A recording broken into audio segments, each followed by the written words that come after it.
నిర్ణయం నుంచి నివేదిక వరకు మళ్ళీ 2025 ఫిబ్రవరి 4 నాటి వరకు చట్ట రూపంలో చట్టము 3, చట్టము 4 ద్వారా తెలంగాణ విద్యా ఉపాధి అవకాశాలతో పాటుగా స్థానిక సంస్థల్లో 42% ఇవ్వాలనే ఆలోచన ప్రకారంగా రాహుల్ గాంధీ గారి ఆలోచన మేరకు గౌరవ ముఖ్యమంత్రి గారు కేబినెట్ అంతా కూడా కలిసి నిర్ణయం తీసుకుంది. ఆ నిర్ణయాన్ని గవర్నర్ గారు ఆమోదించి గౌరవ రాష్ట్రపతి గారికి పంపినటువంటి అంశం మీ అందరికీ తెలుసు.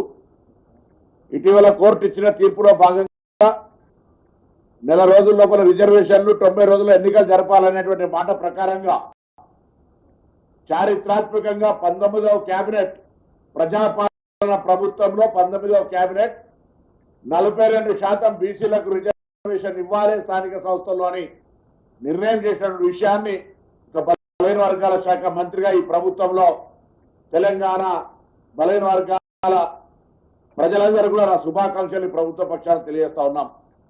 ఈ సందర్భంగా బిల్లులకు ఏ విధంగానైతే శాసనసభలో చట్టాల రూపం జరిగినాయో ఈ ఎన్నికలు కూడా సక్రమంగా జరగడానికి రాజకీయాలకు అతీతంగా మాటలకే పరిమితం కాకుండా రాజకీయ పార్టీలన్నీ కూడా బీసీలకు 42% పట్ల చిత్తశుద్ధితో వ్యవహారం చేయాలని సందర్భంగా కోరుతా ఉన్నాం. ఎందుకంటే ఇది చాలా కాలంగా ఉన్నటువంటి ఆకాంక్ష.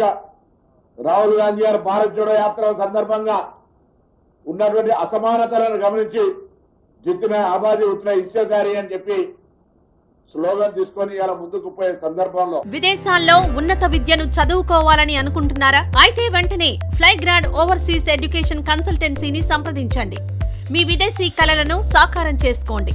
ఫ్లైగ్రాడ్